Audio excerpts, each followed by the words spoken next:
This Autodesk Fusion tutorial will show you how to make two different setups in the manufacturing workspace for laser cutting when you have two different thicknesses.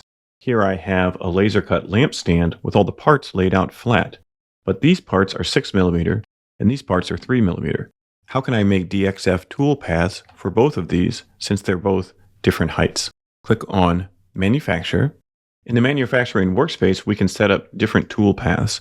Since laser cutting is all 2D, you don't have to use this workflow. You can actually make one setup since you can export everything as two-dimensional. But I'm going to show you how to do it with two setups. That way you can use this process for CNC work too, where different heights matter much more. For laser cutting, we need to select Fabrication, then click Setup, New Setup.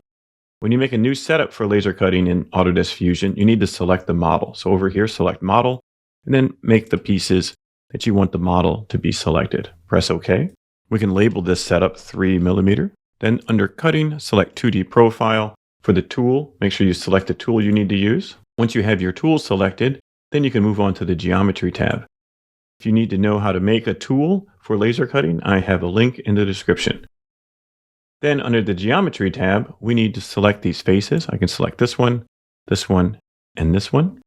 And for each of these, we want to select Edit, and we want to select Inside Loops, and we want to start on the inside. Press OK. Same thing on Face Contours 2. Edit, Inside Loops, start on the inside. Press OK. Edit, Inside Loops, start on the inside. That way the laser cutter will cut these out properly. Press OK. Then we need one more 2D profile. So click 2D Profile. The tool should automatically be selected, so go straight to the Geometry tab. And now I can just select the outside pieces. So now I have these outside contours and I can press OK. What's great is Fusion can export each of these laser cutting operations as its own layer. So then when you're in your laser cutter, whether that's Epilog or LightBurn, you can choose which order to cut. Generally, you want to cut all the inside pieces before the outside. So now we can make a new setup.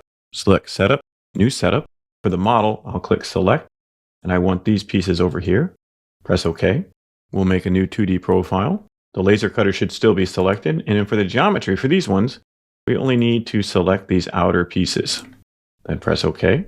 Now we have all the different setups we need. I should label this one 6mm. Then to export these, select the entire setup, click Post Process. Make sure you select AutoCAD DXF. If you don't have this post processor installed, there's a link in the description on how to do that.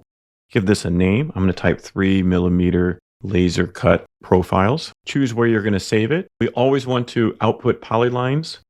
Uncheck include drill. Make sure that's not checked. Output to 2D. So if you have this selected, you can have things at different heights. We only want to export cutting and operations on separate layers. Post. Then we can select our 6mm one. Post process. Change the name to 6mm. All the other settings should be the same, and then click Post. So this is how you can export everything as a DXF file with kerf adjustment for laser cutting. And if I would select everything, so now I have both of these setups selected, I could post process, and as I do only cutting, it would still just do a 2D profile correctly. It's a good habit to be in to be able to think about the different heights, because when you're doing CNC work and not laser cutting, then the different heights matter much more. Happy laser cutting and happy 3D modeling.